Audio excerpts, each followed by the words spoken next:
Longtime viewers of the channel might look at my library of videos and make a few assumptions about my taste in video games. Namely, that my favorite genre is Souls-like and that my favorite developer is From Software.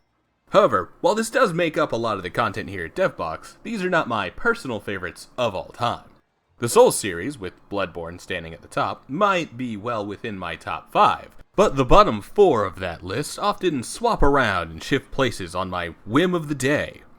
While the absolute top spot goes to a little RPG from 1992 called Lunar, the Silver Star. While my experience with this game is with the PlayStation 1 port, Lunar the Silver Star Story Complete, fans have been able to play one version or another under titles like Lunar Legend for the Game Boy Advance, or Lunar Silver Star Harmony for the PlayStation Pocket. And if those words were still too old for you youngins to remember, in my research for this video, I also learned that the game is playable on iOS and Android. Although I've heard some complaints about recasting the voiceover of that one. Still worth checking out. You know, when I can afford to drop $15 on a game I've already played 1,000 times. Now, what also surprised me when going on my bi-monthly rabbit hole dive into classic games I enjoyed as a kid, I swear it's not as sad of a hobby as it sounds, was the fact that the developer of Lunar, Game Arts, made more than the one game. Right? A real shock. Turns out, they made Lunar 2, Eternal Blue. No, I'm kidding. I've also played that one, and it's objectively the better game, even if my rose-tinted glasses won't allow me to pump it up from second place to the original Silver Star story. Yeah, so the direct sequel is not the topic of today's video. Instead, we'll be looking at the spiritual successor to the Lunar series, Grandia.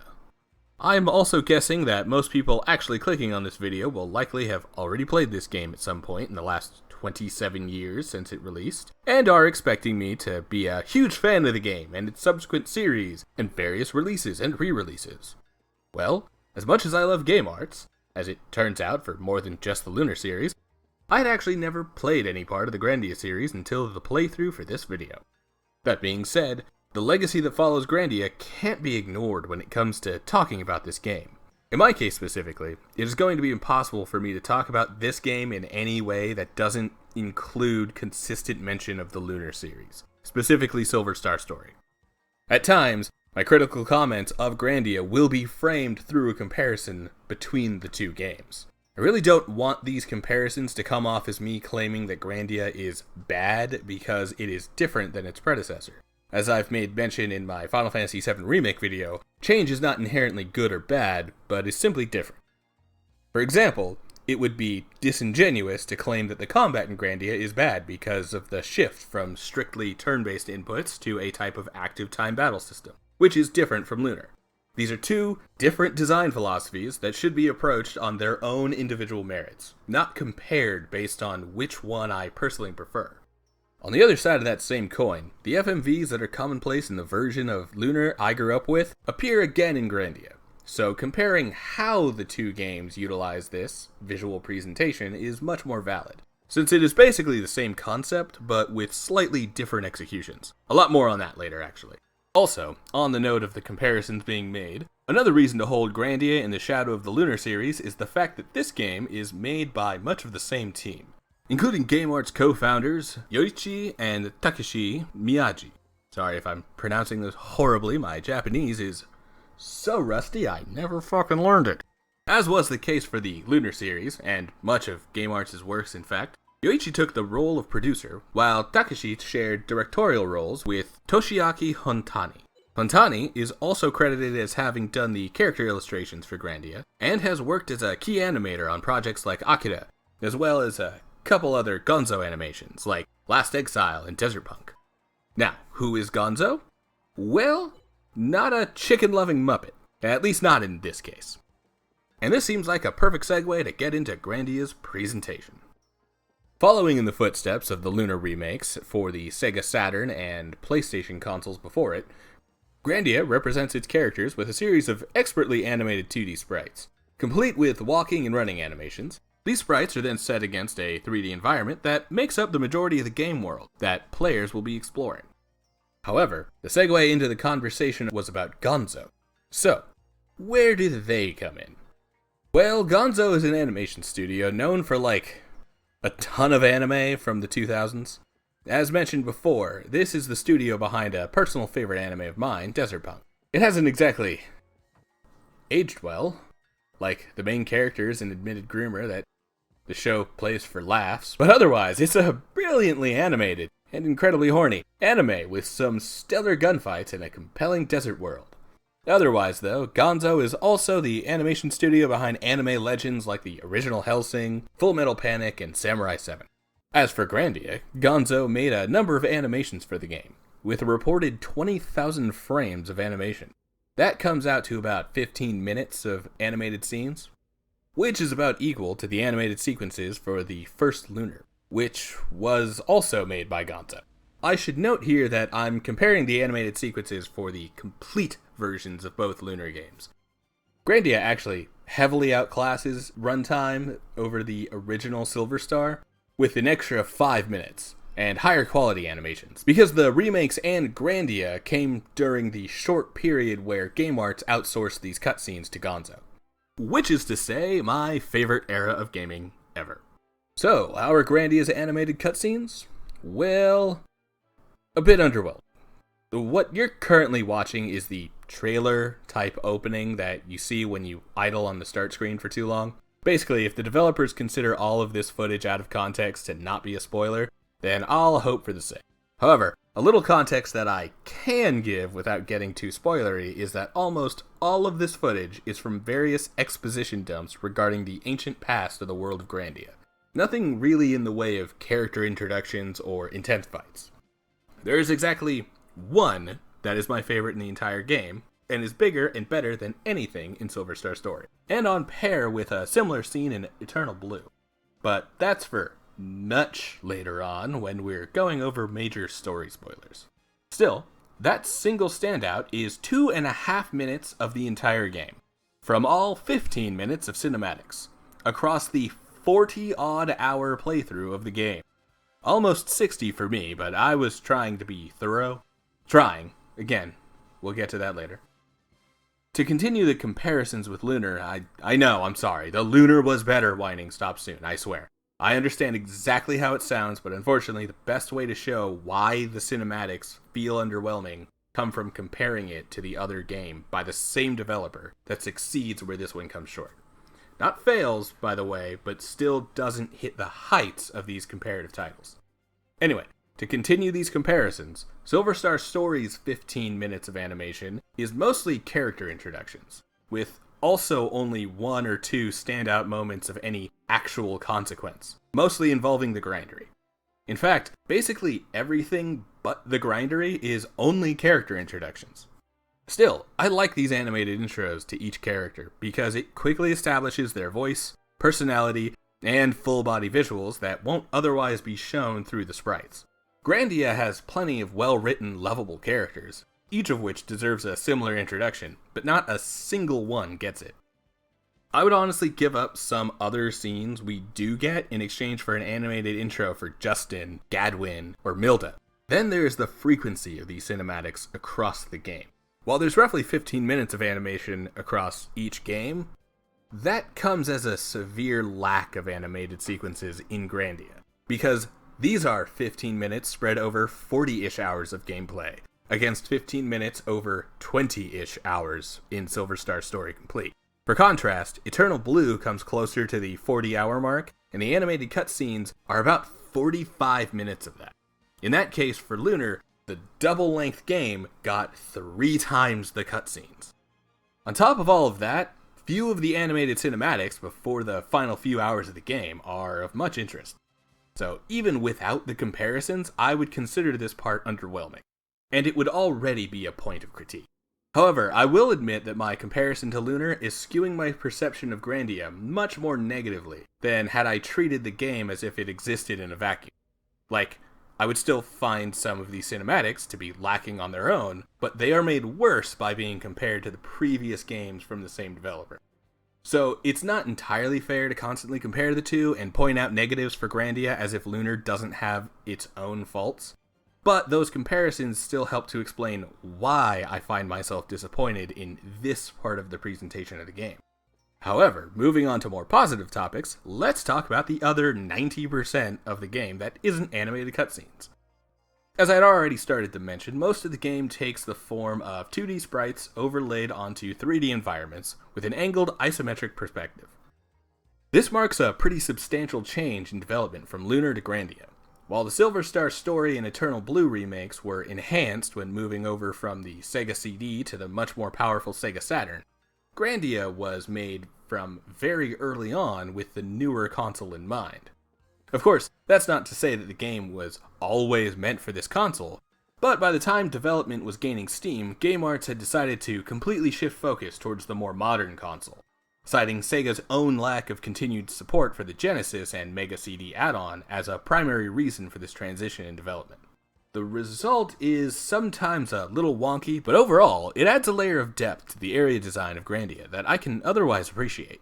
Most notable is the way that these 3D environments are able to obscure items and progress behind the topography, sometimes requiring the player to rotate the perspective in order to get a full view of each location. Even though there are difficulties with this type of design, such as moments where the camera is looking at the backside of the environmental models and winds up with a completely black screen, the overall effect of the 3D environments is impressive for this era of gaming. Definitely more good than bad, and offers a number of interesting ideas and moments built around these camera controls. This is best shown through the dungeon scopes that can be found in non-town locations. These give a complete top-down view of the immediate area, instead of the more obscured isometric angle. Full disclosure, I didn't really care for these at first, since most of the earlier areas are built very open with easy sightlines to get full view of most dungeons, so I saw them as somewhat superfluous. However, as the dungeon designs got more complex and make better use of different elevations, along with winding layouts, these can be instrumental in actually finding all of the items and money left lying around each environment. On top of the design and layout of each level, these locations where players will wind up spending a majority of their playtime also come complete with an incredible soundtrack, composed by Noriyuki Iwadare. This isn't the first time that Iwadare has worked with Game Arts, as he was also the composer on the Lunar series. And yep, it sounds like all of those were designed by the same person. Like, for anyone who's ever listened to Hans Zimmer after Pirates of the Caribbean, or John Williams after Star Wars, or Danny Elfman after Star Wars, none of the songs from project to project from all of these incredibly famous film composers are the same. But they all have the vibe of each of their musicians. Like an auditory signature that as soon as you hear it, your brain goes, hey, is that the Jack Sparrow music? To take this back to video games, Yoko Shimomura's work in Kingdom Hearts has become so iconic that the game's tunes have been dubbed Shimomura style. And to me, that is the same with Iwadare. The bright, chirping strings of Iwadare's compositions are delightful, and help to transport the player into a vibrant world akin to the 1980s Ghibli, which I don't mean in the standard American everything anime is Ghibli way. In fact, that leads us to our final part of the overall presentation of Grandia, the visuals. Both the in-game ones led by co-director and character illustrator Toshiaki Hotane, as well as during the animated sequences by Studio Gonzo. A notable piece of visual language from the animated cutscenes comes from the way that imagery from the ancient past of the world of Grandia is depicted, often with a more muted, sepia-toned color palette, with lots of sandy browns and gold, while the modern-day scenes are often much more colorful, with lush greens and bright sky blues. Then there are the depictions of the villains, which often include a lot of deep reds and thick black shadows, juxtaposed with brilliant green lights coming from the heroes. This is heavily reminiscent of the visual language of Studio Ghibli's Castle in the Sky, which switches between line shading for the ancient past of Laputa and blended shading for the modern scenes.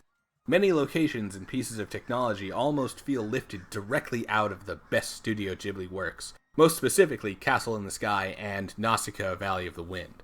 Not to call these designs derivative, but simply to say that the influences are worn very directly. These designs are still very much dripping in originality on all fronts. Honestly, as much as I harped on the animated segments, it might sound like I didn't really like the visual presentation of the game, but that is absolutely not the case. The overall visuals are stunning, and filled with great vibes that set up for an overall cheery adventure. Until, those parts. But we aren't there yet. One final thing to note about the presentation is about the quality of these sprites. Both the player-controlled sprites that wander around all of the maps, as well as the portraits that appear to designate which characters are talking at what times. All of these are fantastic, especially in the version I played, where they are being rendered from a port of the PS1 version of Grandia onto a PS5. While there are plenty of versions to choose from at this point, this was the one most readily available to me, so I kinda went with it because it was easiest to capture. However, I will note that I debated grabbing the HD remasters that are also currently on sale, both on the PSN and on PC. However, those I wouldn't exactly recommend as highly. This is because a bunch of the pixel art has undergone a type of anti-artifacting or smoothing out process.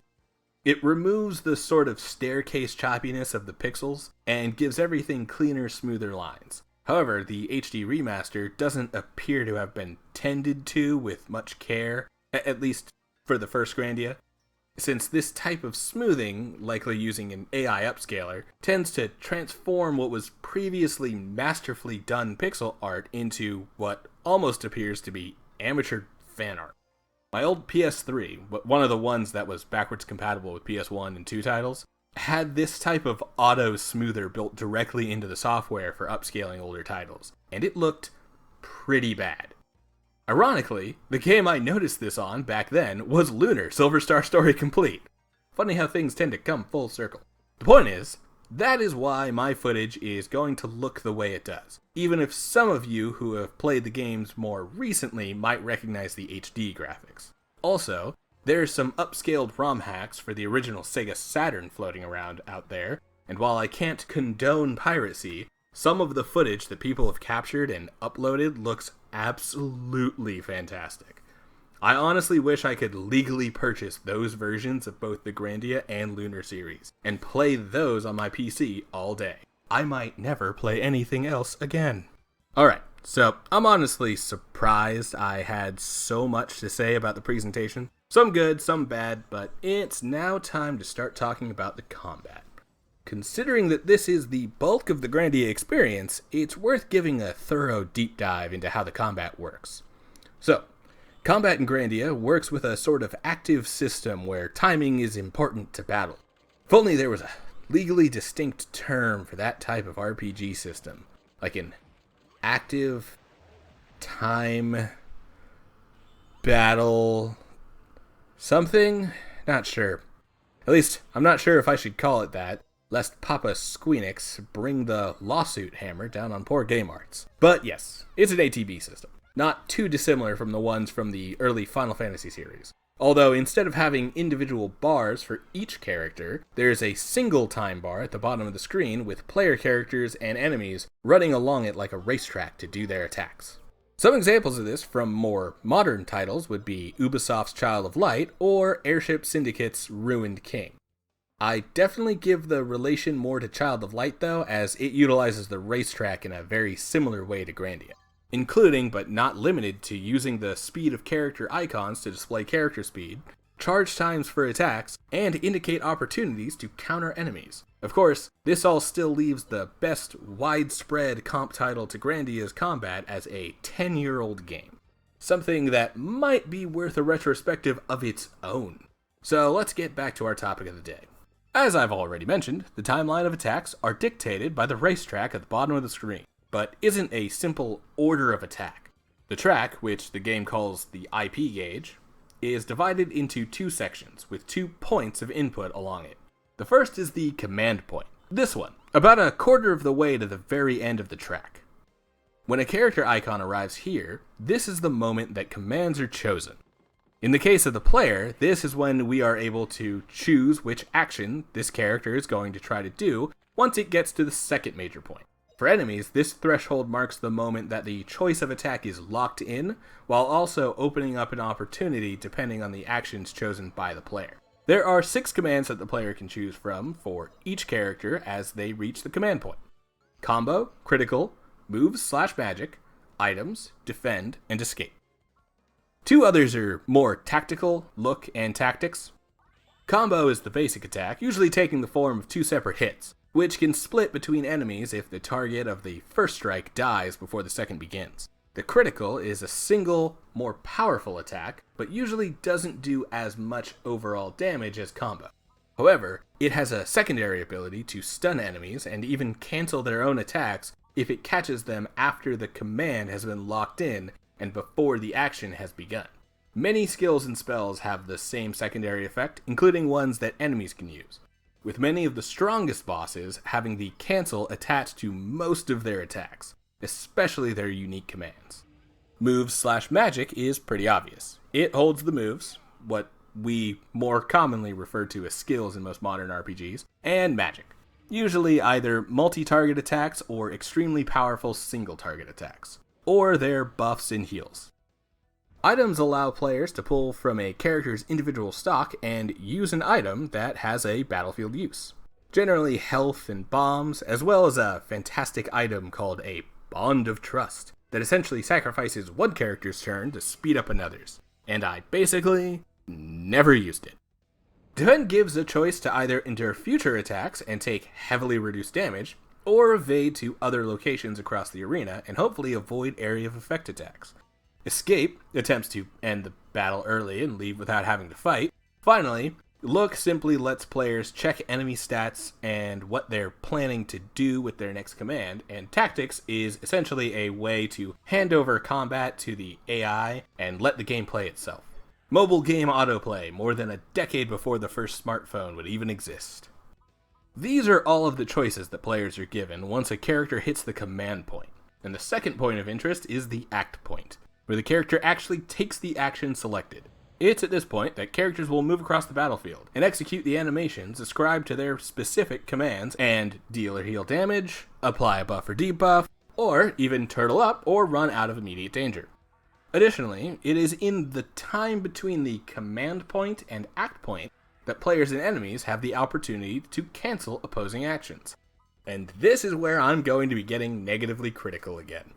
First, before I even get to the way that the game's own combat mechanics tend to grind against each other, I need to head back to the visual presentation of the game, specifically here on the battlefield. For whatever reason, the camera moves like crazy during combat. Like, when a character enters the command point, the camera decides it wants to focus on them. Totally obvious, but why does it decide it needs to overshoot, shake back to center, then zoom in and zoom out? It's like watching a 2016 prank vlog without the jump cuts. Honestly, jump cuts would be an improvement. This movement also happens whenever anyone attacks, with the whole fight locking to a standstill before going right back to the jerking camera motions as it attempts to follow the acting character and their target.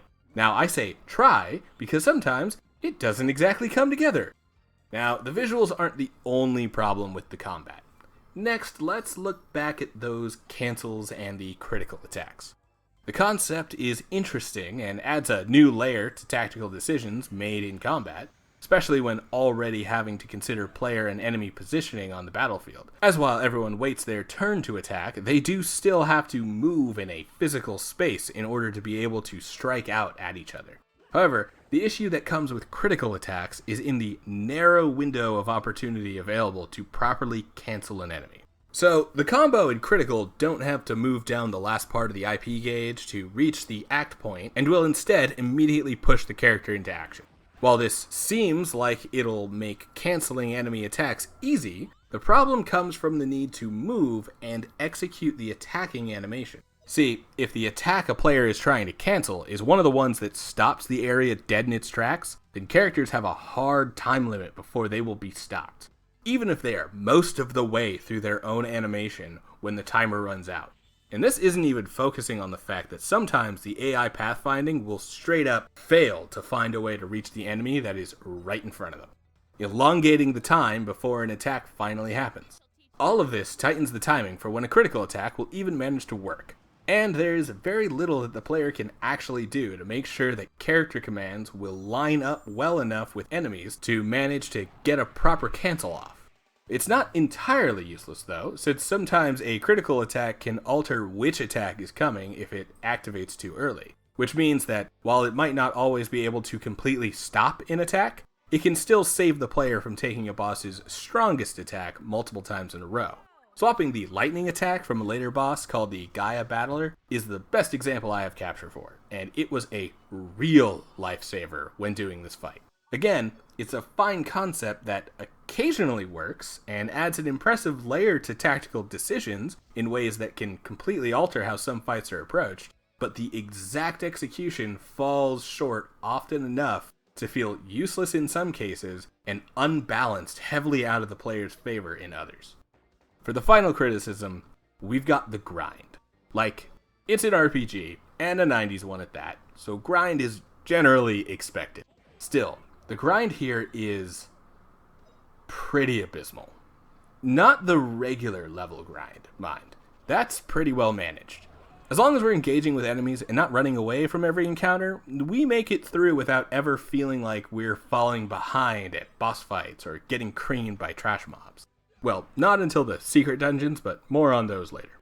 Back on the topic of the grind, it's the magic and moves specifically that are the core of the major grinding in Grandia.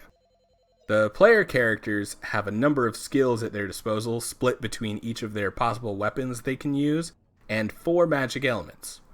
Each character gets 2 or 3 weapons, and many others can learn the 4 elements fire, wind, water, and earth, with combination elements being rewarded for leveling the core elements to high enough individual levels. And it's in the process of getting these magic and weapon levels that makes me count the grind as a negative. To actually level up each element and weapon, the character needs to cast spells of these types or attack with these weapons repeatedly to earn each level. The result turns each character into a Pokemon team, with many of them trying desperately to evolve a Magikarp into a Gyarados. For players actually looking to unlock the higher level spells and make the most out of the magic, this leads to the grind dominating the decisions being made in every non-boss fight. It's a bit of a mixed bag, giving more reason to engage with the extra battles, but also turning all of those battles into an opportunity to grind and unlock new abilities, rather than being a cumulative obstacle to overcome on the way to reaching the boss at the end of the dungeon. Worse still is how long it actually takes to gain levels. In classic RPG fashion, it takes several fights to gain a single level in each of the 4 individual elements, per character, or the individual weapons, also per character. The individual stat increases do help to make it more rewarding when unlocking stuff between moves, but to get further into the weeds, every target affected by a spell grants a few EXP points to the element used, with a level coming once a character reaches 100 points in that given element.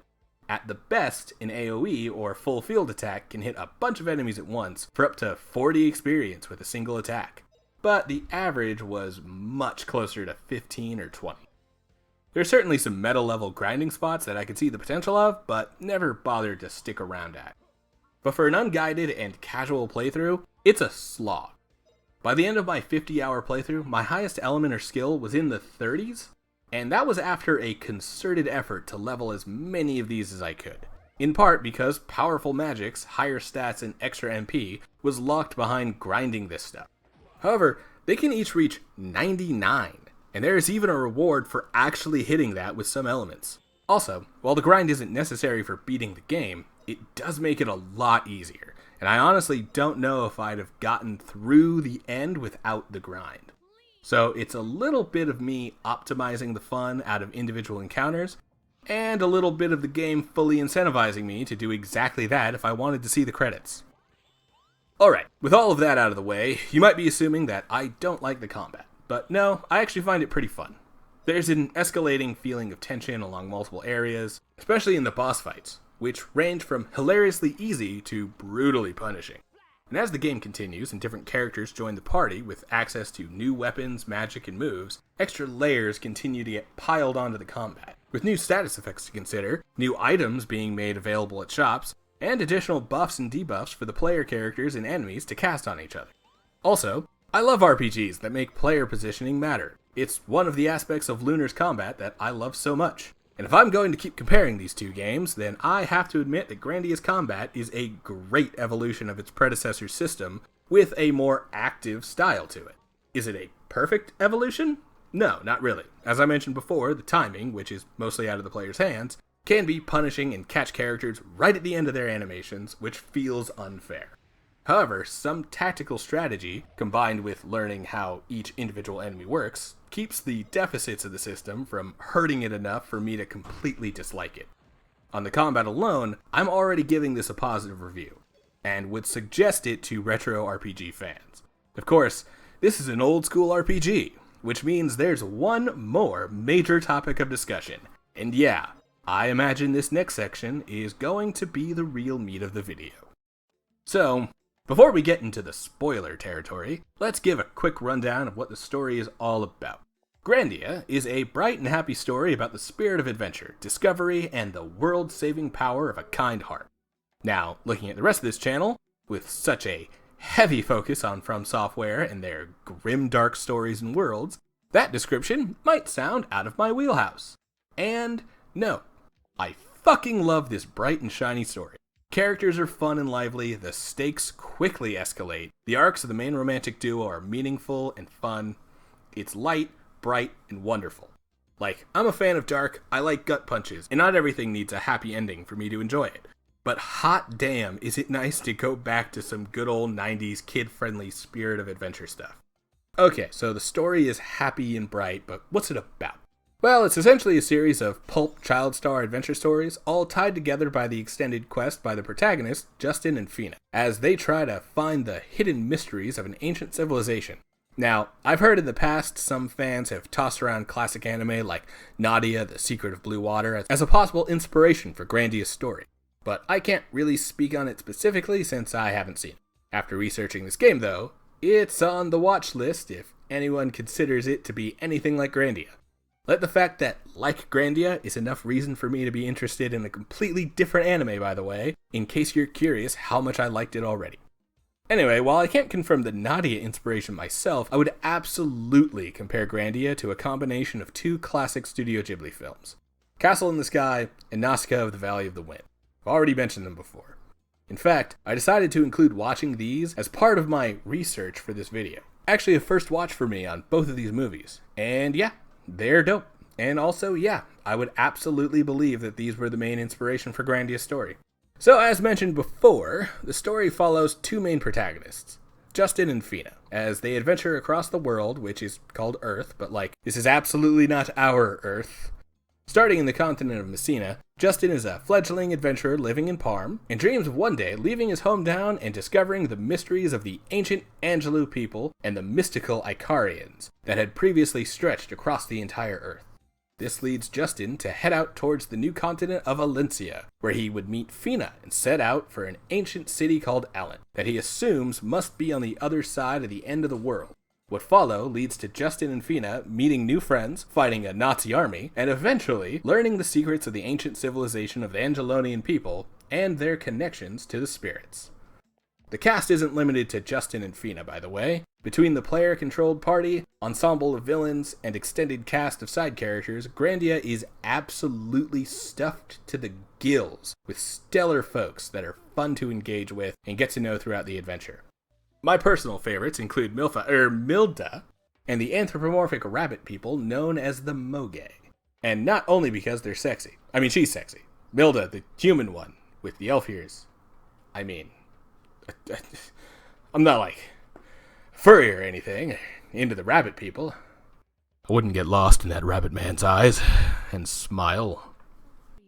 Okay, I've been pretty vague up until now, but it's time to start hitting some specifics of the story, which means getting into spoiler territory. First though, before I start sending people away, I'll invite folks to like and subscribe if you've enjoyed so far. I really do appreciate all of you folks who keep returning to these videos, and every new sub helps the channel a lot. So, if you want to experience the story for yourself without me making stupid jokes the whole time, then head over to the code on screen right now. Or you can go to the chapter select and head straight to my conclusion. Alright, all the spoiler-averse folks gone? We good to continue? Perfect. Let's get in on that adventure. So we start off with some in medias res with an introduction to three of our main characters, as they are overwatching the city of Parm. And from there, we get into a bit of a flex of the 3D environment, with some overhead shots of Parm as we follow Sue and her pet Puffy as they look for our main protagonist, Justin. Don't worry about what those other three were talking about up until now, it really doesn't become important until much later. Turns out, we're currently on a mission from either Justin's best friend or the childhood gang leader who has a bitter rivalry with Justin. Honestly, it feels like both. His name is Gantz, and he wants us to find the Dragon Master gear from Lunar. Except it's all a bunch of trash that the kids play out as being legendary armor and weapons. Rubbing our face against every surface and finding the key Gantz's little brother Tense. Yes, those are their names, Gantz and Tense. But we helped the little brother find the key he was supposed to protect and unlock the chest he was also supposed to protect and get the final legendary piece of gear. A wooden sword that, again, Tense was supposed to be protecting so that we couldn't win the treasure hunt that Gantz had forced on us. Turns out, Sue's hand in marriage was on the line, and she didn't want to marry Gantz. So we're mostly doing this as a solid for her. However, with the treasure hunt finished, we get chased out of the north side of town by the cops and head home to have dinner with our mom. This brings us to a major part of the game's story and presentation that I haven't really touched on yet, and it goes a long way towards giving players a deeper understanding of the world and characters. Occasionally, at save points, generally the ones in towns, the player can choose to eat a meal with the player team, as well as some key characters that have some story significance to the current location.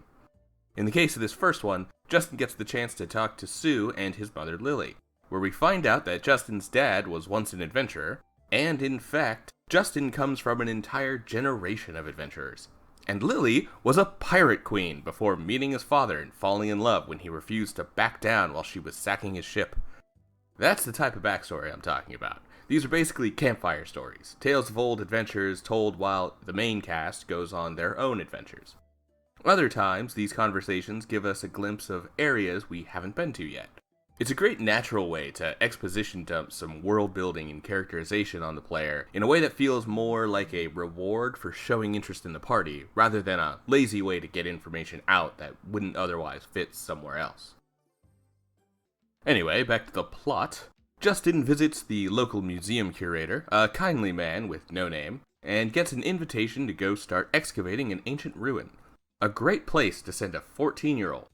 But don't worry, because his 7-year-old best friend, / cousin, I think, is also coming with. Yeah, I don't actually know Justin and Sue's relationship, but she calls Justin's mother Aunt Lily. But she also lives with her own aunt and uncle who don't say anything about being related to Lily, so it's a little unclear. For most of the game, though, I worked under the assumption that Sue and Justin are cousins. But all of the aunt stuff could easily be that family friend / next door neighbor way that some kids refer to adults they're close to, even if there's no direct family connection. Alright, moving forward, we break the curator's precious new Icarian statue and leave. Welcome to the first dungeon. The Marno Road. This is an incredibly short stretch of land, one of many intermediate locations that divides up many of the game's other locations. Like battles included, I think I spent maybe 20 minutes in this place total. Considering that even some of the shorter dungeons can still take an hour or more, 20 minutes is basically a hop, skip, and a jump.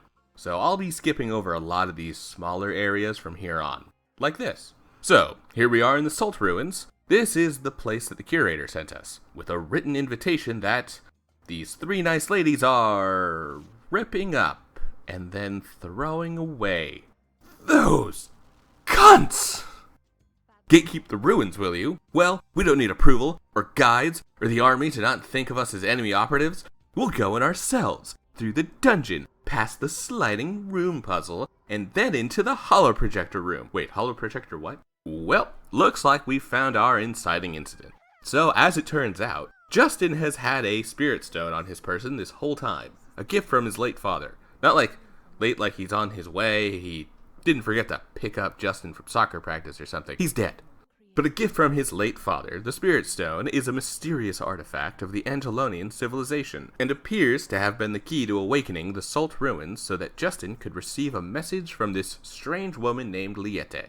We don't exactly know what her whole deal is quite yet, but she seems to know more about ancient Angelo, and may even be a final survivor of the long-disappeared civilization. Reaching out to us through the projector in the Salt Ruins, she calls out to Justin and gives us the task of heading east and reaching the lost flying city of Allant, a location previously only told in legend. And it looks like the Nazi army isn't happy to see that we've got the info in Spirit Stone that it would turn out they've been looking for.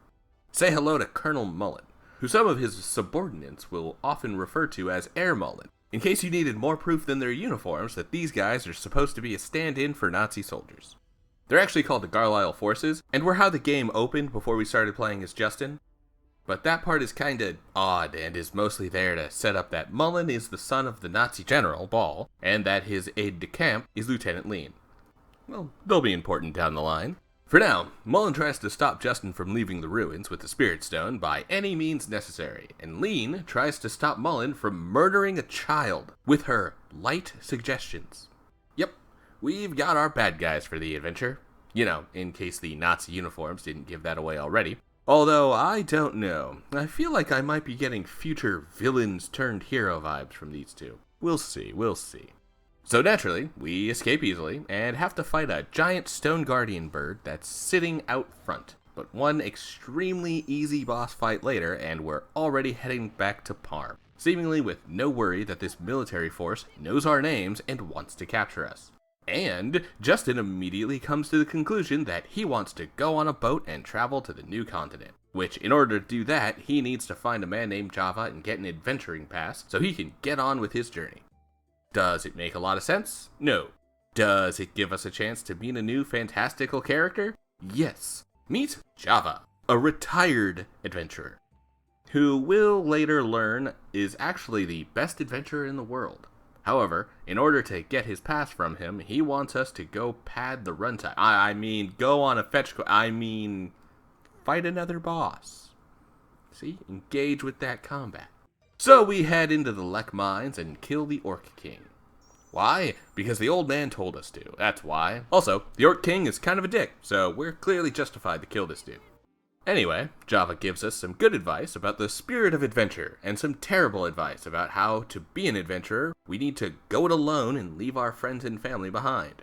Wanna guess how Justin processes this advice? Did you guess that Justin decides to leave for the boat without telling his mother, or Sue, our only companion, and the group leader? Because if you guessed that he'd leave the group healer behind, then you'd be right. So naturally, Sue stows away on the boat and forces Justin to become a temporary seaman, now being forced to work for the rest of the voyage instead of being another passenger.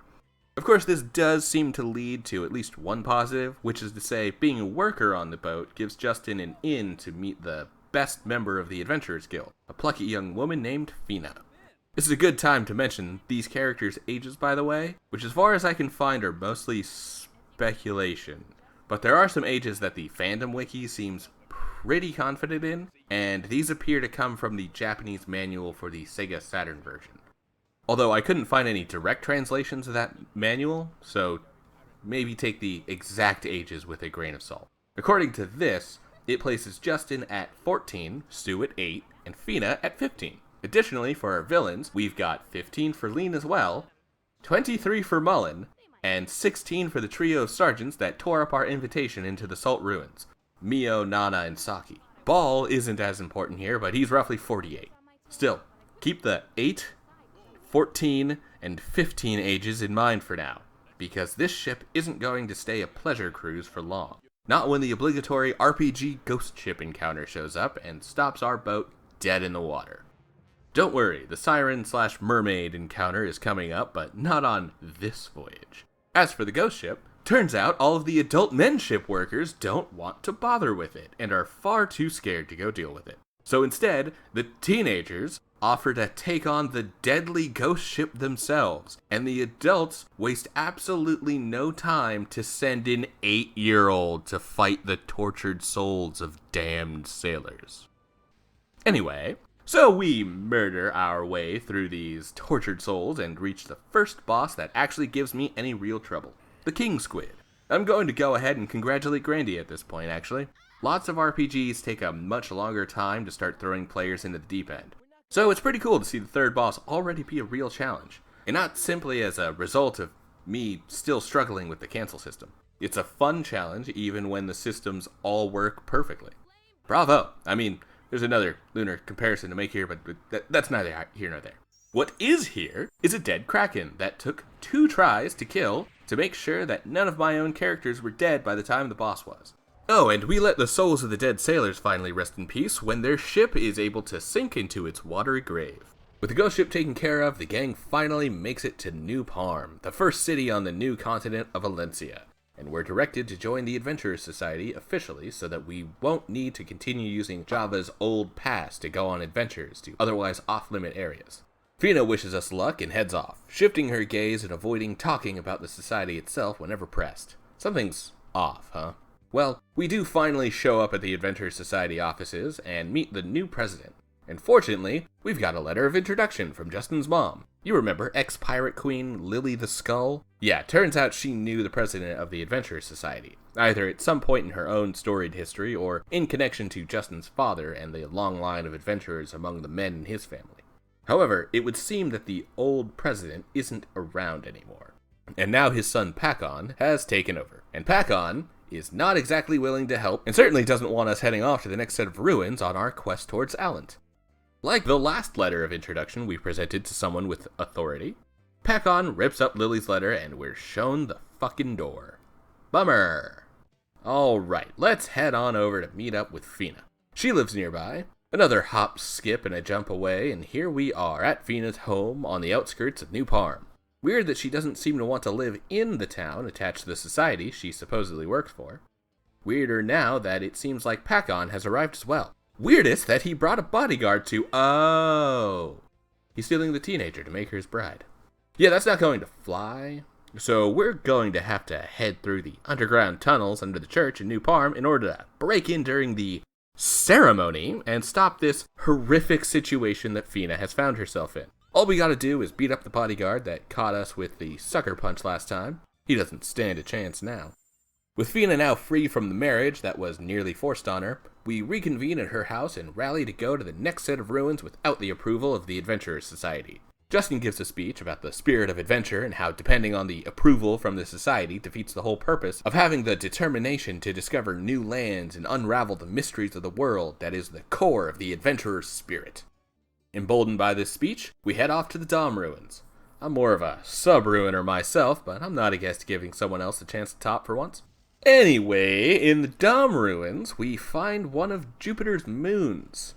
That's how you know what kind of nerd I am. The space kind that immediately recognizes the name Ganymede as one of Jupiter's moons, not the cupbearer of the Olympian gods. Had to look that one up for you ancient Greek mythology nerds out there, and of course for the polytheists as well. Hope y'all are enjoying the Olympics this year, or enjoyed if this video winds up taking even longer to come out. So, Ganymede, what this be? Well, it's another tough boss. They've been getting up there, mostly from an interesting tactic that Grandia has for bosses that can give them extra attacks and give the players a choice of how to target them. Essentially, while this is a singular boss with one health bar, it is comprised of 2 parts, the head and the body, which can be targeted and will attack independently of each other. It's a clever solution to keep extra pressure from 2 sources on the IP bar, and give players the choice of 2 different attacks to try canceling at a time. That probably should have been in the combat section, especially since that part was so negative, but you know what? That's the bonus you get for watching the whole video, spoilers and all. Once we're past Ganymede, we get to talk to Liette again. She's cool again. Honestly, I love her design. Very of its time in all the best ways. Definitely helps that her color scheme is basically red and purple. You know, my 2 favorite colors. She tells us to keep heading further east past the end of the world. Awesome! It'll be a quick trip there, right? Right? No, because first, we need to get sidetracked and get to know the world a little more. And that starts with our little friend here. He appears to not be doing too well. Maybe we should take him back to Fina's house. And the Carlisle forces are here. Fuck. Oh, cool, and we also get cutscened into being captured. Awesome. Considering the battalion's worth of men that I eventually wind up absolutely destroying, this feels unearned on the side of the Nazis. Well, now that we're in prison, nothing else to do but to drop the old call a dude in pretending to be sick shtick. Then hit him with a pipe. Works every time. Every time. This might be for the best. It gives us a chance to talk to Lean for once. And look, she seems to have a thing for Justin. Feisty. But for real, she drops some info on Justin, letting him know that he'll need to stow away onto the Army's train if he wants to, A, make it to the Misty Forest that marks the last stop before the end of the world, and B, escape this base alive. Dark. We should probably go. Also, Justin is too stupid to realize that Lean was feeding him information and left him with a key to his cell. It's okay, Justin. Well, I guess I mean generic anime RPG protag boy, but who cares? The base itself is pretty neat, as it makes really great use of the 3D design of the world, having us take the air vents to walk along an elevated path over the rest of the map. It can be a little disorienting at times, but otherwise good stuff. Also, this overhead view gives us some fun opportunities to hear soldiers talking about each other. A lot of them seem to be talking about which of the girls seem to be the cutest, and after seeing that Gantz' older brother Gantz looks like a teenager in his portrait but is still identical to the other soldiers, I'm going to assume that these guys are also the same age as 15-year-old Lean and the 17-year-old Saki, Nana, and Mio. Those 3 sergeants that ripped up our invite into the Salt Mines 10 hours ago? Well, hey, at least it's only the in-universe characters ogling these underage girls, and not the game's own camera and main narrative. As a former 14-year-old boy, I can confirm that Justin can die happy now. As a current 30-year-old man, I can't confirm that I've been looking at the screen for the last 20 minutes. Actually, I can confirm one thing. I can confirm that Mio is a fucking savage. Absolutely destroying Saki. Completely unprovoked. Considering that I was voicing Saki while playing this with my girlfriend, I'm almost offended by proxy. Alright, let's go save the little boy the Garlyles have trapped in a cage and eat his nuts. Not those nuts, like seeds from a tree type nuts. A mild freakout from their flavor and spice, and suddenly we can understand the boy. Post the nuts, we have a clarity to speak freely with the child, who tells us his name. It's Rem. And this was the voice I gave him.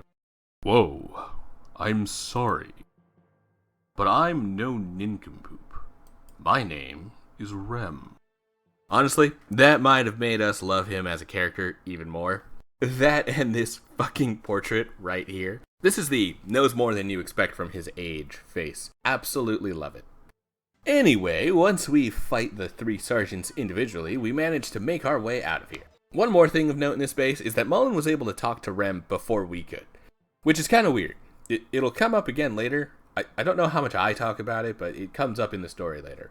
But also, kind of doesn't really matter to the big picture, which is why I don't think I wrote anything for it. We'll see when we get there.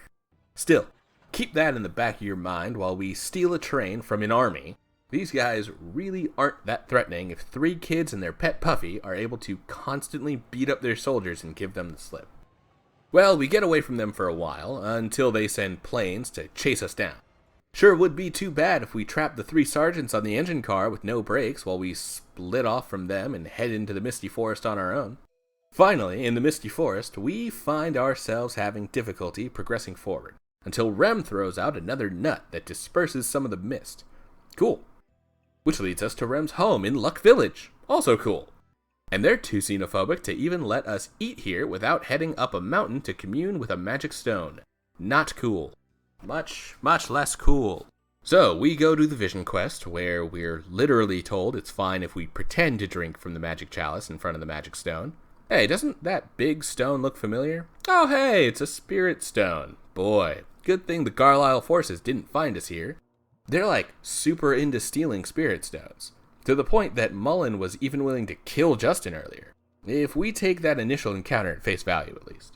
Well, turns out the Garlyle forces had never stopped following us, and are now prepared to steal the Spirit Stone on the top of God of Light Mountain that stands as Luck Village's most holy relic. Honestly, that makes me so terse. I could run back up the mountain and meet Lean again at the obvious holy shrine. She doesn't exactly listen when we tell her that the Spirit Stone is important to the people below, and she tries to perform a Fulton extraction on it, but Justin jumps on and does his best to stop her. All he manages to do is break the stone in half and leave part of it back at the mountain, which it would appear is enough for the leader of Luck Village. Honestly, he seems honored that we even bothered.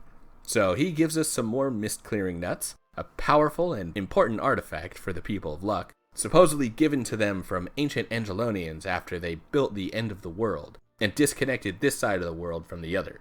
All we need them for is to clear the way to the giant wall at the eastern end of the forest. Oh, also Fina reveals to us that Lean is her twin sister. Probably not a really big deal. Definitely not the entire heart of their combined narratives from this point on. Totally something we can move on from with little effort.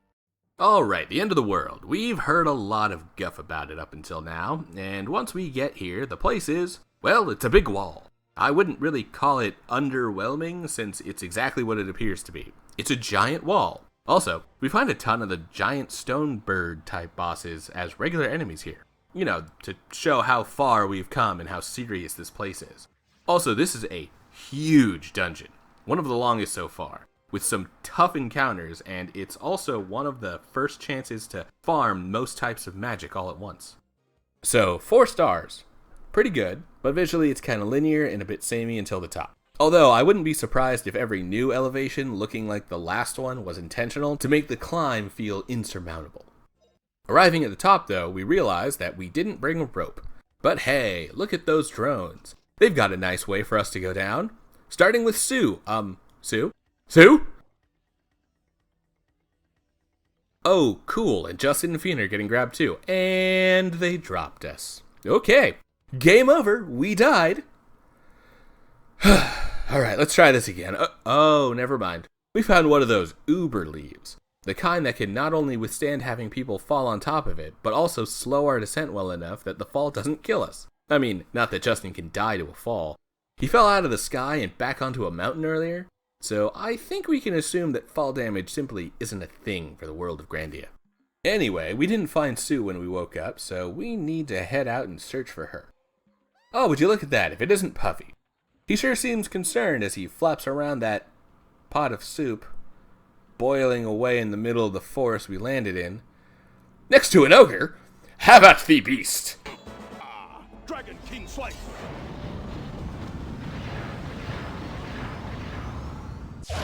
Oh, he's no Oni, he's a man. A man named Gadwin. And it turns out he'd already found Sue and was making soup for her. He's a nice dude, and after kicking our ass, he also decides to join the party. Alright, we've finally gotten our 4th party member. Awesome to see all 4 quadrants of the party menu filled. Well, new fighter joined, it's time to continue our adventuring. Now, it might seem like I'm glossing over the fact that there is a functional civilization on the other side of the end of the world, completely cut off from the side of the planet that Justin comes from. Also, if this single wall is dividing the people of the world, then Flat Earth confirmed? Yeah, I think that's exactly what it implies. And it's quite the small world, as we're already given a heading for a new set of ruins. But it's side adventure time. I mean, it's part of the main progression of the game, but is otherwise unrelated to our quest for Allant. For now, we have to prove ourselves to Gadwin's hometown of Dite. I mean, that's essentially what we're doing narratively. For Justin, though, he's so goodest boy that he doesn't need much convincing to start helping people. And what do they need help with? The poison rain, of course. So it turns out that there is a nearby tower, known as the Typhoon Tower, that appears to be raining poison on the village of Dite. The denizens of the tower, the Klep, are kind of unexplored narratively. But they're dinosaur-riding lizard people who seem to have it out for the humanoid villagers Gadwin works so hard to protect. And here's a great time to point out what must have been another major inspiration for Grandia. Chrono Trigger. Like, this is almost a carbon copy of the Reptite layer, with Ayla swapped out for Gadwin, and the stakes not really laid out until the final moments. Hey, at least the Klep King's transformation and subsequent boss fight are pretty dope. Still, with it being such a slapped-on section, it feels more like an imitation of the Chrono Trigger level rather than a homage or full recreation. It feels rushed both with the introduction of the Klep and with their sudden downfall, so it never gets the same weight as watching the Reptite King and his Black Tyranno be killed by Lavos, holding tight to their hubris as they deny Ayla's offer to save them. Well, that's not to say that this section is completely devoid of narrative weight. It's only the direct connection to the Klep that is bungled. At the top of the tower, we actually get a really impressive segment, one where Gadwin reveals why we had to go with him to the top of the tower in the first place. It turns out that there are 2 doors at the top of the tower. One will instantly kill whoever travels through it, and the second will grant access to the spirit realm and destroy the tower forever. Gadwin offers to go first, potentially sacrificing himself and letting Justin go on to be a hero. That is until Gadwin realizes that he's too big to fit through the door. No joke, I thought this was Gadwin's villain reveal, as he was going to send us to die so he could be a coward and pretend to be a hero. But nope, his shoulders were really too broad to let him be a hero. Anyway, we're guided by Fina, who seems to be strangely in tune with the spirits that are in the tower, and we head through the correct door and stop the poison rain. That's what we were here for, right? Yeah? Awesome. Anyway, once we're done, we get to see the spirits, which is apparently extremely rare, and then we celebrate as heroes in Dite. Sue also mentioned seeing a rainbow, one that we never get to see for ourselves. Like, it's right off screen and we never get to see it. My girlfriend was so pissed about this part that she made me write it into the script. She wanted her rage to be forever immortalized in video form. Back to Dite, since Fina helped guide us, Justin splits the 2 hero armbands he's given between himself and her. Also, we're now given the green light to head south of Dite and make our way to our next destination, another Angelonian ruin. However, we can't quite reach the ruins, so we need to head to the village of Gumbo and get a sailor to ferry us there. And of course, it can't be that simple. So instead, we head into Grandia's horny era. Like, I know we already had a moment where all of the soldiers were arguing over who was the hottest Nazi lady, with a bunch of them loving the step on me mommy energy from the 3 sergeants. But Gumbo is a new level of horny. This is an entire town where any couples are sacrificed to the fire dragon in the nearby volcano in order to appease the beast and save the village. So naturally, everyone is in a perpetual state of edging, constantly waiting to finally be with their partners and do all of the nice PG-13 couple stuff, and try to hide away from the camera so they can get to that more adult-rated stuff. Needless to say, a slight breeze could drown this whole village in, let's call it sea foam. Let's go with that salty white stuff. But of course, that means Justin and Fina get confused for being a brave couple, and there's a huge celebration, with the couples all getting very close and touchy. Like, if this game was made a few years ago for Steam's new adult content policies, I would have to blur this entire section and pretend it never happened. Fortunately, it's all tame enough that I get to show you our lucky couple get catapulted straight into a fucking volcano, while we leave the rest of the village to fuck in peace. After a bit of exploring, Gadwin and Sue meet us halfway up the mountain, and we defeat the dragon. The incredibly phallic-looking dragon. I'm not projecting because I was recently in Hornyland. You're projecting your prudishness. Well, dragon's dead, and the village gets to celebrate with another festival, with all of the couples now being allowed to show who they are again. Including this incestuous mess between these two. Seriously, they called each other brother and sister earlier on to hide their relationship. Oh hey, look at that, more spirits. Man, that really makes for a super romantic moment between Justin and Fina. And it looks like only Fina is noticing so far. It's okay. He's young. He'll start to understand those feelings eventually. Right? Right? Anyway, the area they get this alone time in is beautiful, and they're visited again by the spirits. Alright, 2 fucking giant side quests down, and we finally get to head to the next main ruins. The Twin Towers. This couldn't possibly go horribly. Also, even though it's called the Twin Towers, I'm pretty sure we only ever go into a single one. I'm actually not sure if this is supposed to be a twin to like the Typhoon Tower, and that's why it's part of the Twin Towers, or if this is more of a translation error of localizing into English, where in America we had that. Instead, I imagine this was probably supposed to be called the Twins Tower, but that's for narrative reasons that are coming up. We'll get there. Well, we wrangle our boatman and make our way to the ruins. The boatman is named Danda, by the way, and this dude has such fuckboy energy. Like, he is a legacy frat boy who's primed to become CEO of his father's company after the old man dies, until his younger brother comes in for a hostile takeover. He has that look. But he's a sweet dunderhead who's in love, and it is cute. Anyway, finally back to the real plot. The Garlisle forces are here again. How? How the ever-loving fuck did they... Oh, right, the red flying dreadnought. Pretty sick design, if you ask me. Really keeps up the castle in the sky vibe. A real solid redesign of the air destroyer Goliath. I mean, it's not like Ghibli has a monopoly on giant airships, but the steam engine design and allegorical Nazi army really connects the two. In the best way possible. That's a weird sentence to follow up one that has the word Nazi in it. Still, we have to fight our way through the Garlisle forces and get into the ruins, which leads us to the good old "we're not too different, are we" moment. as our main couple gets teleported along with Lean and Mullen deeper into the ruins and stranded among the place's crumbling infrastructure. Vina has to reluctantly travel with Colonel Mullen, who doesn't attack her, and they have a nice little walk through the ruins, as he apparently already knows everything there is to learn from the Twin Towers. This includes a depiction of an Icarian with 4 arms and 4 wings. This one is also especially humanoid and female, something we hadn't really seen in the more abstract statues up until this point. Nothing like the Picasso statue that Justin broke so long ago. He did own up and apologize to the curator, by the way. It never came up, but yeah, Justin's good boy streak still won out. Which actually leads us back to what is currently happening. While trying to help Lean get through... What's this place called again? Oh yeah, the Chamber of Original Sin. It's full of frogs, and turns out Lean is afraid of frogs. So, Justin does his best to protect her, and even gives up his own spirit stone, because otherwise Lean was more than willing to allow herself to literally die by an army of frogs if it meant stopping him from escaping with the stone. Yet, she's got some messed up priorities for some reason. One more lore dump before we get out of here. A mural we run into on the way out shows us that somehow the Icarians were destroyed while protecting humans and humanoids from a dark seed-like figure above them, while channeling power from 4 spirit stones, which goes against what we've known so far about there only ever being a single spirit stone.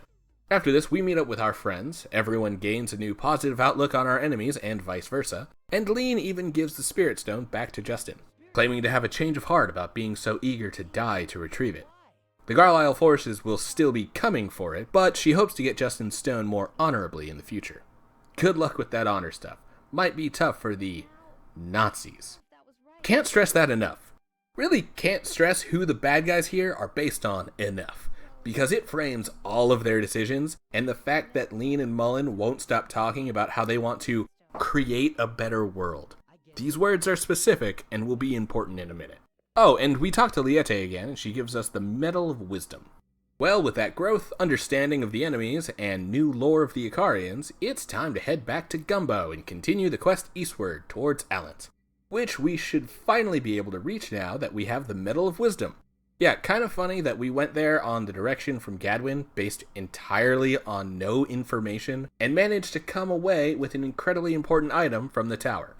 So, what's the next step to take? Well, that's a 2-parter. First, Sue is starting to get sick, so we need to take her back to Dite and let her rest with Gadwin's love interest, Dr. Alma.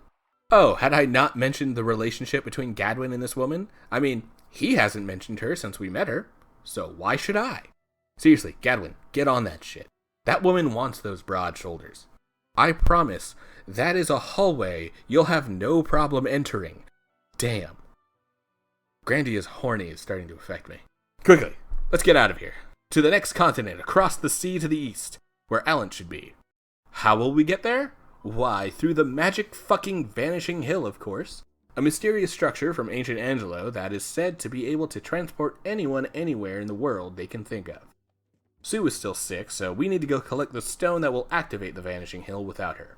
But she'll do well in the care of Dr. Alma. In the meantime, we head out and run through a quick dungeon on our way.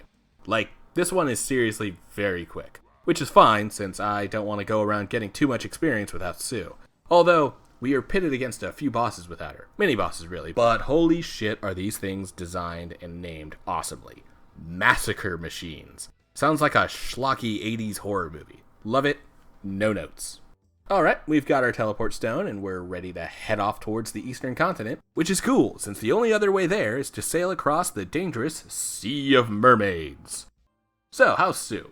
Well, according to Dr. Alma, she's been exhausting herself to keep up with Justin and the others, and if she keeps going this way, she'll get sick again.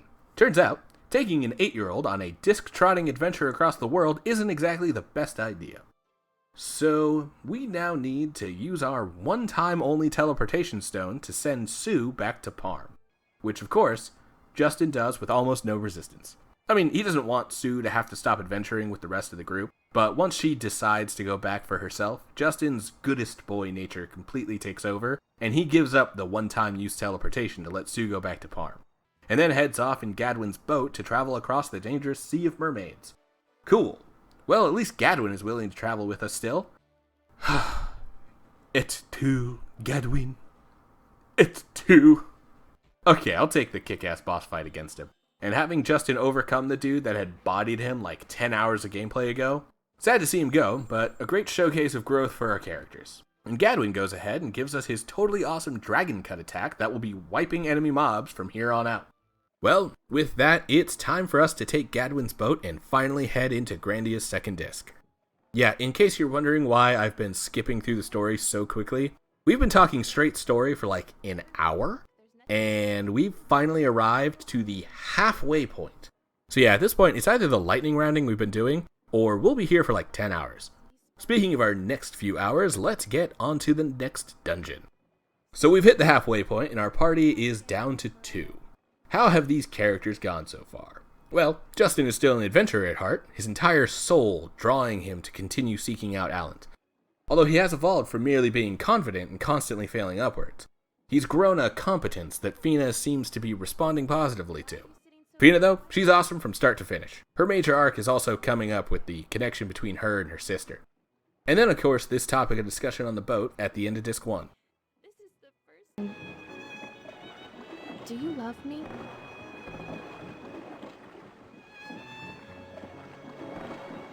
Of course I love you. Sue loves you, and Gadwin too. We all love you, Fina. Justin, I'm not talking about that kind of love. Huh? Fina, what do you mean?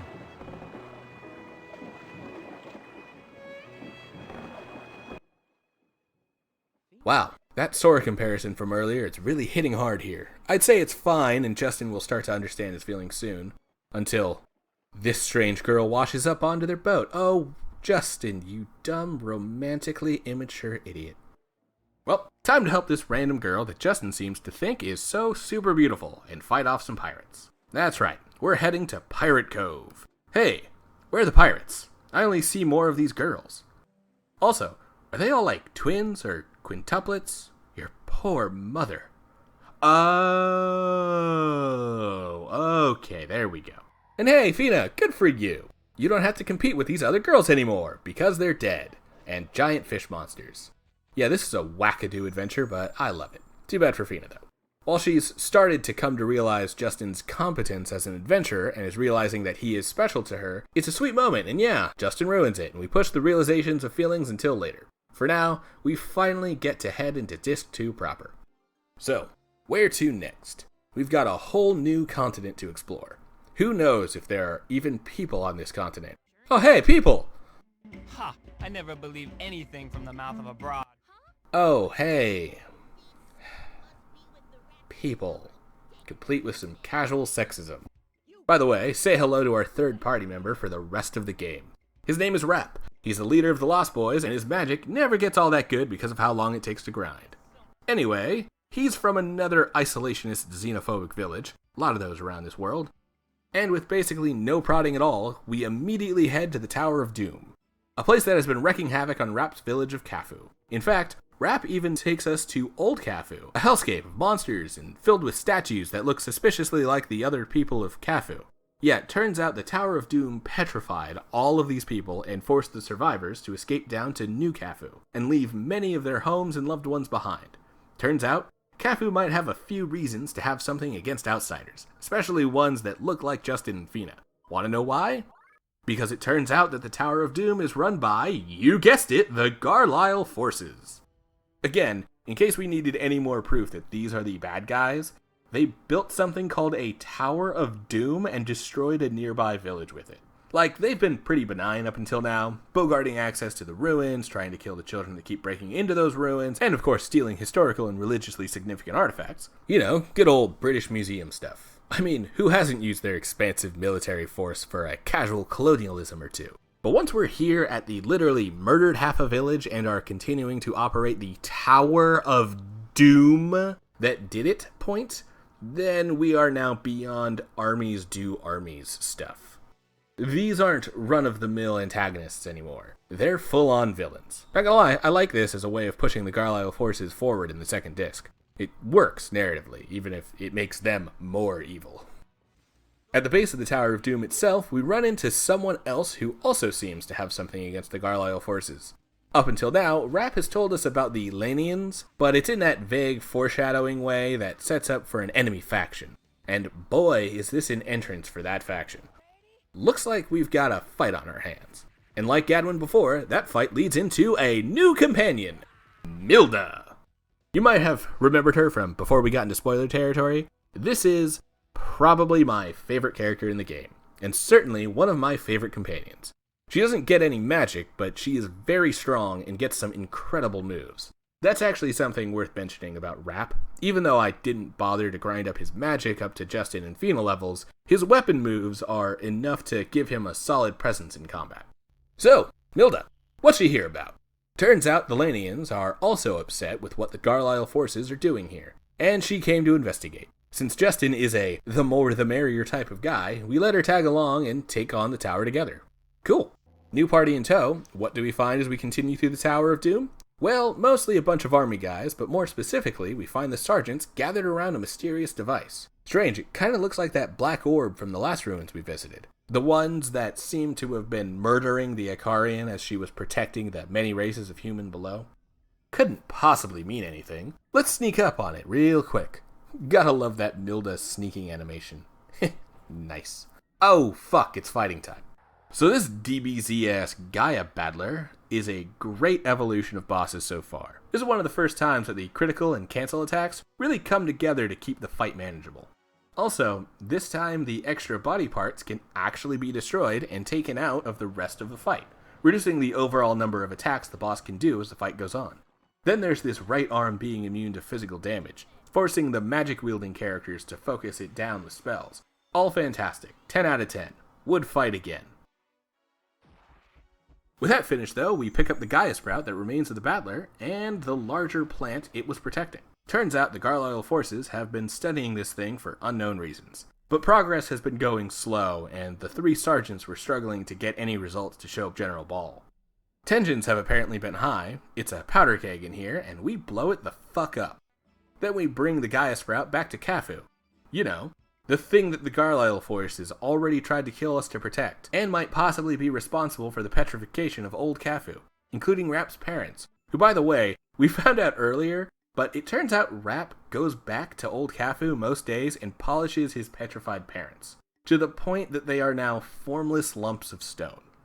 We never get an answer on if this is detrimental or not, but for now, we're hoping that Cafu might be able to reverse the petrification if they can study the Gaia Sprout.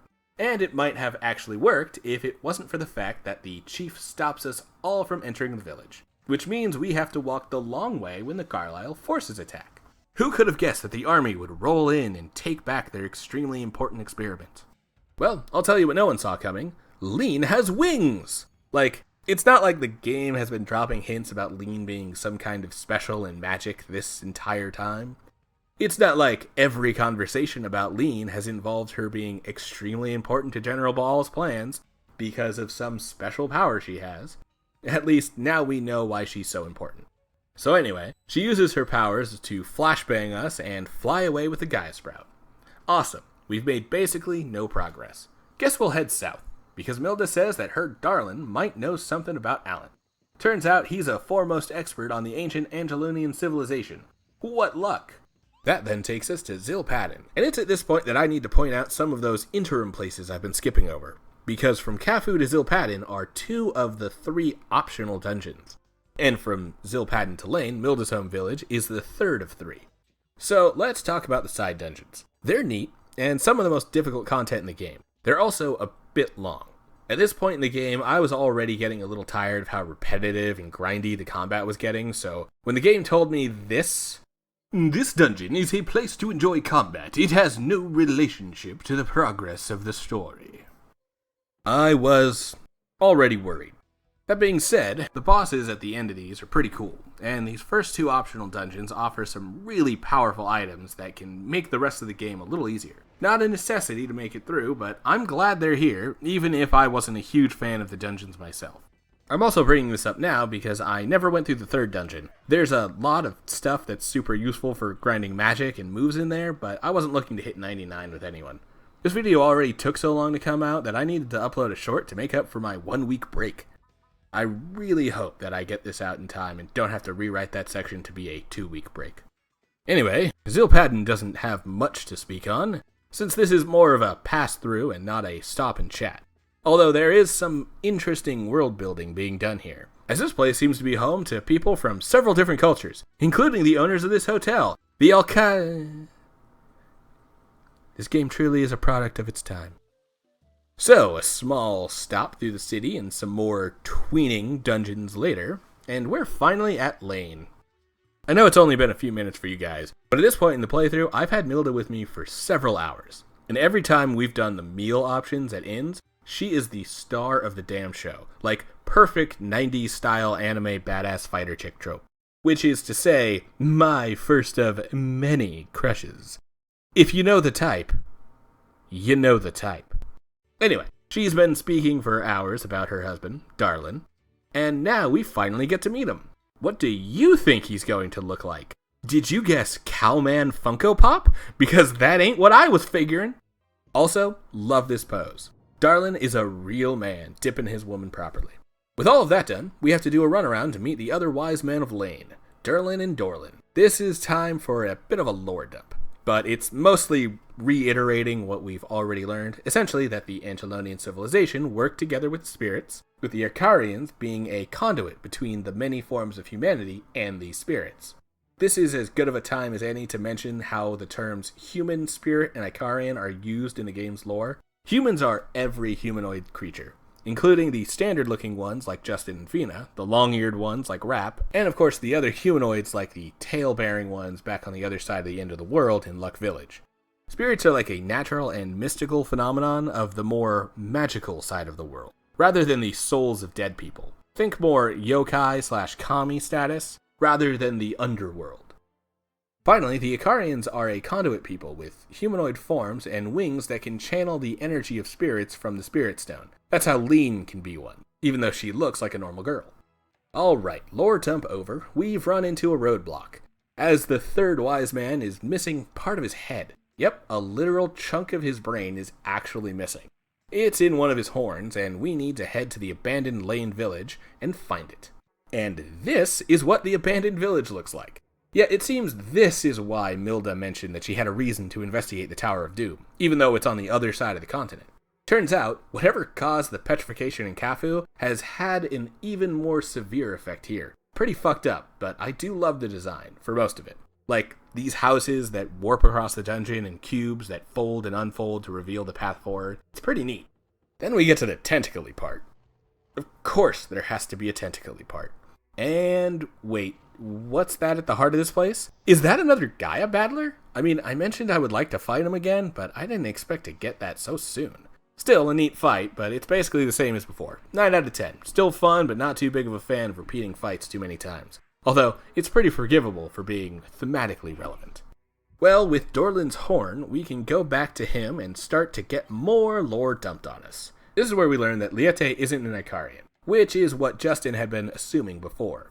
But she's the High Priest of Alent, one of the most notable religious figures in all of the ancient Angelonian civilization. Dorlin is also revealed to be in love with Liete, and sends us to go discover the key to find her. He's back in Zilpadin, in a set of ruins under the fountain that acts as the central fixture of the city. However, while we have a heading again, the time has come. The single worst moment in the game. This is when it all goes sour. This is when Milda decides to stay behind with her husband. I could be as good as him, Milda. I might not be hung like a bull, but oh, right. Never mind. Enjoy yourself, Milda. Get absolutely destroyed by your man. A lucky bastard. So, back in Zilpadin, we try getting into the ruins below the fountain that Dorlin told us about. However, the water level is too high to access it. But fortunately, we're found by a young Moge girl named Gina. She tells us to go to the Moge Elder and get him to let us into the ruins. Heading over to the Elder's house, we find an old friend. I haven't really mentioned him before, but we've met this Moge twice. From the very first time we meet him, we learn that this is what he sounds like. Let's see. I took some medicine to Dr. Alma, but it's not nearly enough. Gonna have to make 2 trips. But you know, everyone gets better with my medicine. Just warms in my heart and fills in my wallet. And his name is Guido. Considering that we're like more than a decade removed from the heyday of Jersey Shore, I don't know if this is considered derogatory or not. For safety though, from here on, I'm gonna go ahead and call him my Moge friend, because I'd rather avoid his real name like the fucking plague, thank you. Love you, my Italian-American viewers. Alright, that out of the way, we tell my Moge friend here that we want to find Alan and defend the world from the troubles we've seen with these Gaia creatures. In fact, he's so impressed with Justin's answer that he drops these fuckboy eyes on us. Seriously, if I was a furry, that portrait would have earned a wiggle. Good thing I'm not, and I can move on from this. With that, we confirm ourselves as worthy of uncovering the knowledge of Angelo, something that apparently the Mogai have been protecting for centuries. So, we are finally allowed into the Zil ruins, and get our new Moge friend as our fourth companion. He's okay, but not as useful as Milda in combat. The dungeon itself is relatively short, especially compared to those optional dungeons we did earlier. However, it doesn't exactly end here. Then again, what the dungeon lacks in length, it makes up for in narrative power. First, we find the Medal of Knowledge, something that our Moge friend reveals is the partner to our Medal of Wisdom, and was trusted with the Moge when they descended to the land from the sky cities of Angelo. Then, we run into the Garlisle forces. Buckle up. This is the start of a very long experience. To start with the sequence, Ball takes Lean to some mysterious room and uses her Icarian powers to activate the ruins themselves. At first, it makes things shake a bit, but it really kicks into high gear when we find Mullen, who nearly captures us on a bridge. While we're here, Ball forces Lean to bring these ancient golems to life. They're a human-made defense force made to fight something from ancient times. Wonder what that could be. Oh, and thanks to this wide shot here, we can see that the golems coming to life in this cutscene drops 9 Garlisle soldiers to their deaths. Surprisingly fitting to see the supernatural Jewish superhero kill a bunch of Nazi soldiers. I mean, they drop a lot of people who don't die too, but these are nameless soldiers. We can probably assume that they're dead, even if Justin and the others aren't. Hell, even Mullen makes it out of this one. No matter the struggles though, we managed to get away from these golems. And then get caught by these golems! But wait! Fina has unlocked her orbital laser attack that immediately wipes out all of the golems as our whole party falls into the endless abyss below. But hey, what's 1 mile-long fall into the pits of hell for an anime pro tag? Rub some dirt in the wound and walk that fatal drop off. See, even Mullen's still fine, and he's a total dick. Did nothing to save Lean from being dragged away by his clearly evil father, and is now sending us up to take care of his dirty work for him. Also, turns out that in all the falling and getting separated, Fina got captured by the Garlisle forces. Seems like they won her because of whatever that green light she used to destroy the golems was. And Mullen's like, you take care of it. I have to go get ready to instigate a mutiny. But not until it's basically too late to stop Ball from being evil. Come on, Mullen. We were supposed to be bros. You're really letting your predecessor down.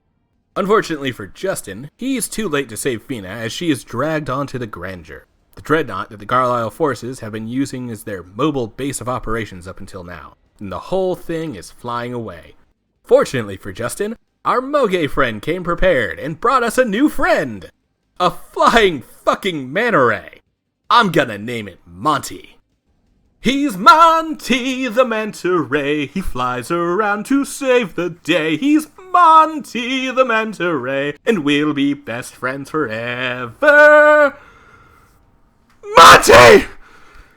No! Ball, I'll fucking kill you. Out of the way, bitches, I'm coming for your master. Damn you, Ball, Spirit Stone, fuck your Spirit Stone! This is for Monty! Burn, you piece of shit! Burn in hell! Well, things might have gotten a bit heated there. Sorry. Now, where was I? Oh, right, I'm falling. Shit.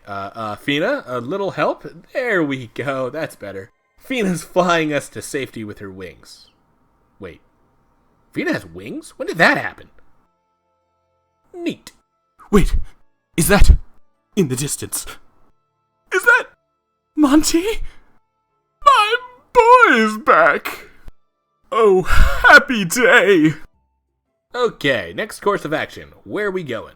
A couple places, really, but let's start with back to Lane. where we're given another lore dump. For one, we're told that the Medal of Knowledge we earned back at the Zil Ruins will let us into Alent, the portal to which is apparently in the mountains right behind Lane. Yep, the way to Alent was in the people's backyard this whole time. But we needed to prove ourselves as not only being worthy adventurers, but also to prove Justin as the fabled Chosen One who would one day return to Alent. We also learn a truth about Icarians, that they are always twins, which is why the giant statue we saw earlier in the Twin Tower had 4 hands. It was to represent each of the Icarians born as a set of twins. With all of that lore finished, it's time for us to finally head to Alent through the Rainbow Mountains. This is where the Ghibli inspiration is about to finally hit its apex. After fighting our way off of the steam-powered, flying dreadnought, we're going to ascend a rainbow bridge up to the lost city of Alent.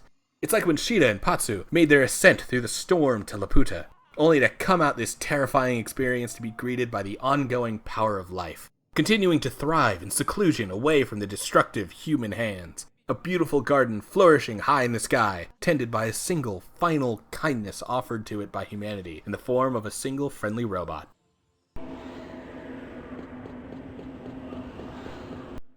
Yeah, no. Alent is not Laputa. Even if there is a bit of a comparison to be made between them, with an ancient civilization powered by an ethereal stone that one character has in their possession that leads them to a floating city. But this is desolation. What always follows the end of a civilization when its people are long dead. Silence. Silence and the ghosts of fights fought long ago. I don't really have a problem with these repeats, since they're at least thematically interesting. Reflections of what we've already run into. As if to say that Alent had been testing us all this time, and we've now reached the final test before the place allows us to reach our final destination, to meet Liete, one of many. Honestly, this one is a weird twist that doesn't really make a whole lot of sense, because it isn't fully explained. These other Lietes are all a bunch of projections of the main one, and it seems like we may have been talking to projections of her in all of the other ruins up until now. She also dumps some extra lore on us. First is that she is in a never-ending cycle of life, where when one Liete dies, their life is recorded in a tablet and a new version of her is created with all of the knowledge she's gained over those many lifetimes. These are also color-coded, red for a happy life and blue for a sad life, with most of them being blue. In fact, all of them since the destruction of Angelo have been blue, because this led to the creation of Gaia, the main monster behind the Gaia battlers and these destroyed villages we've been encountering on this continent. Also, in that time, Liete has been acting as an observer of the world in the centuries since the fall of Angelo. She also notes that Gaia was created when a human heart full of greed tried to interact with the spirit stones that only Icarians can manage the power of. That darkness warped the spirit stone into Gaia and threatened to destroy the world. It is also revealed that the last time an Icarian stopped Gaia, both twins had to use their powers together and it destroyed them to do so. But there may be clues to the truth of the power needed to defeat Gaia in the Spirit Sanctuary. Finally, we also learn that Icarians are always born as a single set of twins across every generation. But none have ever held the power that Fina showcased back on the Grandeur. However, as Liete laments that her next tablet will likely be blue as Gaia is soon to destroy the world, Justin fills her with a determination to not simply stand by and watch the world start to die, but join our party and act. So she does, replacing our Moge friend, who left before we made our ascent up to Alent. His farewell didn't exactly fit in my little desolation bit, but he's gone and we can actually go talk to him in Zilpaden again. On that note, we can also still talk to Milda in Lane. For now, we need to head to J-Base. Ball mentioned it before he seemingly burned to death, and Liete has now informed us that a product of Gaia like himself and the Spirit Stone wouldn't be destroyed from being burned like that. So we need to head there. In the meantime, Mullen is finally taking care of that mutiny, all while Ball is basically holding the keys to the end of the world and edging himself before priming the ignition. It kind of puts an artificial ticking clock on the situation, but it's still ticking away, and we need to stop him now. The first step is to fight Ball. Okay, the first step is to head through J-Base and an underground railway on the dungeon path to Ball, all while Mullen's mutiny succeeds in the sense that he had most of the army on his side, but fails in the sense that Ball is too powerful to be stopped by ordinary means at this point. Fortunately, these hands aren't ordinary means, and we kick his cyborg-eye tentacle-armed ass. In the fight. In the cutscene, he brushes us off and finally activates Gaia. fusing with the demonic entity for the sake of ultimate power and control of the world. Not sure if it's worth it if it means all of those tentacle appendages, but hey, to each his own, I guess. No judgment here. Well, maybe judgment. He's going to kill everyone he can and hold his tentacle boot on the necks of any who manage to survive. Ball's own personal final solution to making a perfect world. So yeah, lots of judgment. As all of that nonsense happens, Lean uses her magic to protect us. Then we all wind up on the Lion Lot. Carbon copy of the Grandia, but this time it's purple. Gotta say, I love this army's color scheme for Dreadnoughts. Not enough to forgive them for all of the Nazi stuff, or the enabling Ball to bring about the end of the world stuff, but hey, at least their ships look cool. That counts for something? Well, hopefully the ship designs count for something, because I'll tell you that the Garlisle Force's weapons don't count for shit. Not against the giant tentacles erupting from Gaia now that it has fully awakened. Yet, this is the moment where Grandia goes from emulating Castle in the Sky to Nausicaa of the Valley of the Wind. And not the fun part, riding the glider over the beautiful valley filled with grass, wind, and life. We're in the endgame now, bitches, and shit's about to get real. Specifically for Zilpaddin, as all army intelligence appears to indicate that this is Gaia's first target. We head there and are immediately shown how powerless we are in the face of Gaia's true power. Giant tentacles immediately shatter the walls of the cities. Monsters infected with Gaia's presence form an assault force that shreds through buildings and starts slaughtering the population. No matter how quickly we jump from fight to fight, we can't save everyone. Then the Gaia Battler arrives. It's the toughest we've fought so far, but we make it through and come out victorious against that one. The other dozen that follow behind it, even if the Garlisle forces would bother to help us, Justin's party isn't up to that task. Although, Fina and Lean might be. With the power of an Icarian, the group manages to survive for a time. Then Gaia unleashes its most insidious attack yet. A pulse that washes over the bustling, frantic city of Zilpaddin and leaves behind only still statues, with nothing but sand to blow over what used to be one of the largest cultural hubs in the entire world. Erased and frozen in stone in seconds. Even when it looked like we might have won, by a random blessing of fate, Gaia steals it away. But Lean understands what it is that will save the world, so she does what she can. She declares her love for Mullen, she puts her trust in Fina's power of caring, and she gives the rest of us our most precious resource in this fight. She gives us time.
This is one of the two scenes that might put the animation of Grandia over Lunar. As much guff as I gave to the misuse and underuse of animated segments throughout the game during the presentation segment, Lean's sacrifice is jaw-dropping.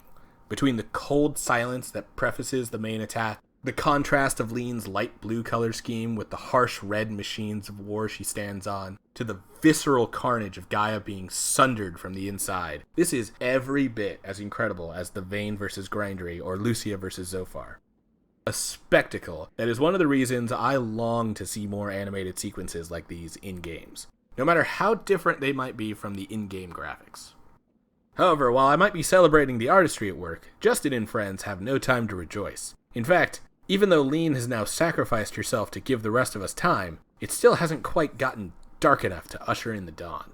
That happens when Mullen takes Fina with him, asserting that only by working under him can we hope to defeat Gaia. She's reluctant at first, but Fina goes, ready to sacrifice herself the same way Lena already has.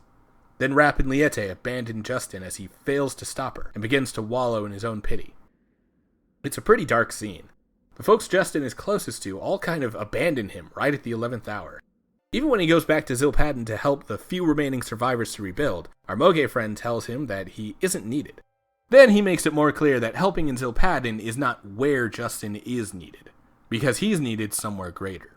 Then all of Justin's friends appear, not only Rapp and Liete, but also Sue, Gadwin, and Milda. All of them arrive to spur Justin on to go reunite with Fina and save the day. It makes the Rapp and Liete abandonment feel kinda unearned, to be honest. Like, they were really harsh about the way they went off without him.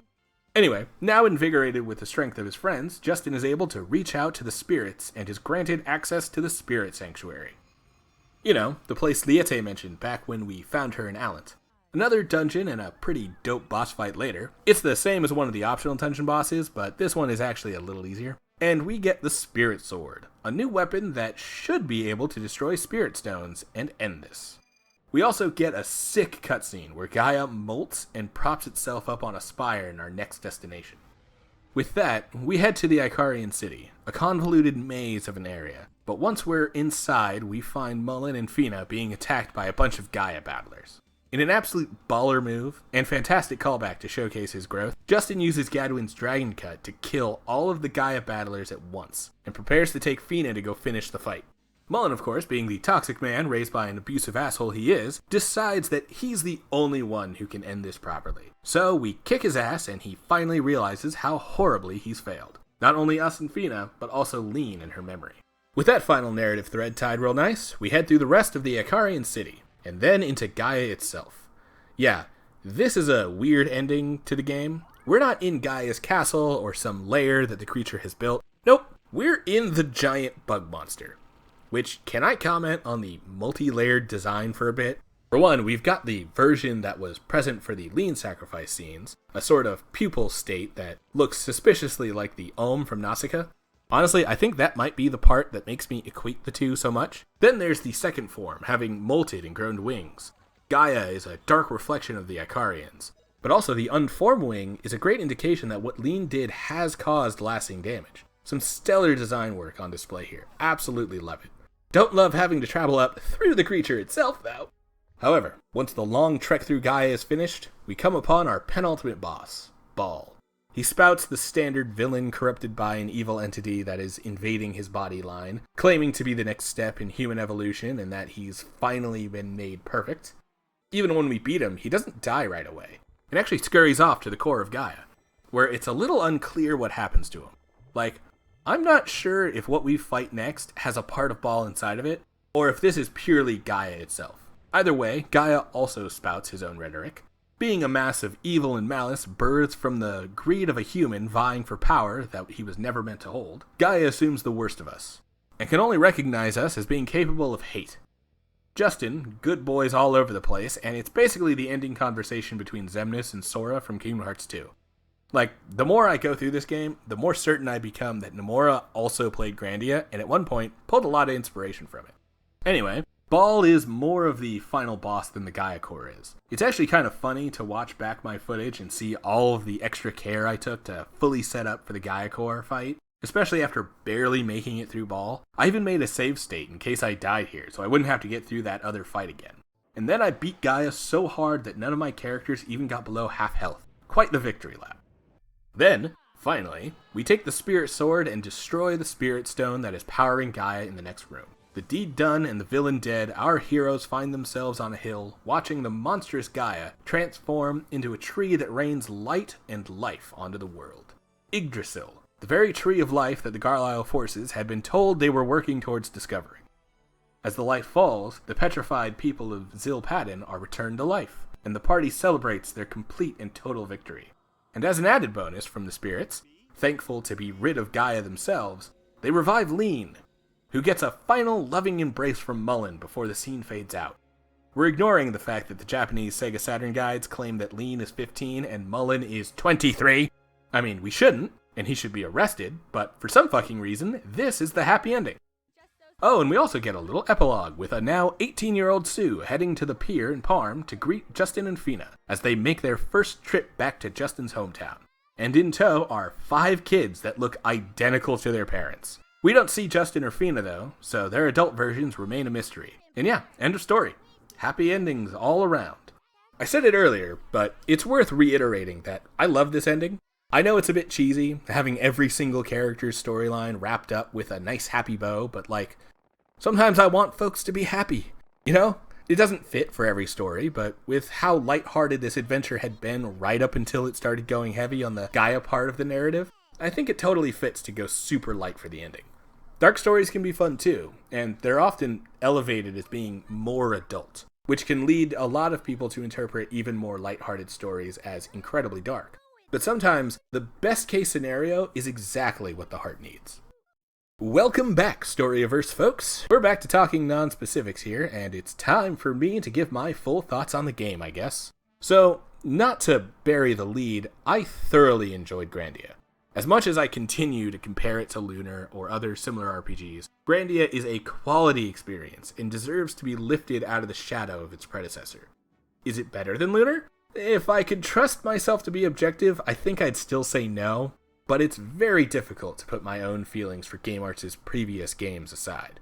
So take that with a hefty grain of salt. That being said, I'd still put it above some other contemporaries from the same time period. For those of you who've stuck with me through the story segment, I hope it is clear that I enjoy the story and that I love these characters. The writing on display is fantastic, even if the actual plot doesn't really get started until the second disc. While my excitement was personally starting to wane by the end of my 60-hour playthrough, I still think Grandia has one of the more impressive combat systems from an era of players and enemies standing on 2 sides of an arena and taking turns to slash at each other.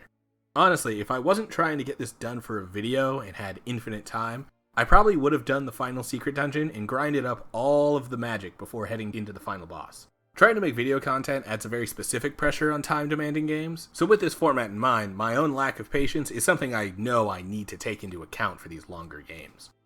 So where would I rate Grandia on my must-play, give it a try, meh, give it a pass, and kill it with fire ranking?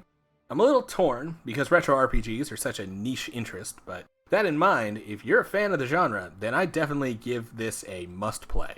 It's a wonderful game from one of my favorite developers, and absolutely deserves to be held up among the best PS1 era RPGs. Also the Sega Saturn era, since that's what the game originally launched on. As for how it holds up in the Retro Respect series, I'm looking at keeping an ongoing ranking list updated as I do more of these retrospective videos. That means that I'll be taking the controversial position of deciding which game is better than others. And for the 2 I have in this series, no, I'm not actually counting the Kingdom Hearts 3 video as part of Retro Respect anymore, I'm going to have to put Grandia above Evergrace. I might be a FromSoft fanboy, but Game Arts makes everything that my little nerd heart has always loved. And I can't wait to start checking out even more of their games. But hey, that's a story for another time. See you soon. Hey, thanks for making it to the end of the video. Honestly, I really do appreciate all of the people who have stuck around and been watching, especially as I start to dive into these longer retrospectives. We love games here at DevBox, we love talking about games, and we love sharing older games that have influenced our favorite parts of the industry. And if you want to support that work, then head over to the Patreon link in the description and consider supporting us. Every supporter gets their names on screen in the outro, and patrons who support $5 or more get their names shouted out like Azul.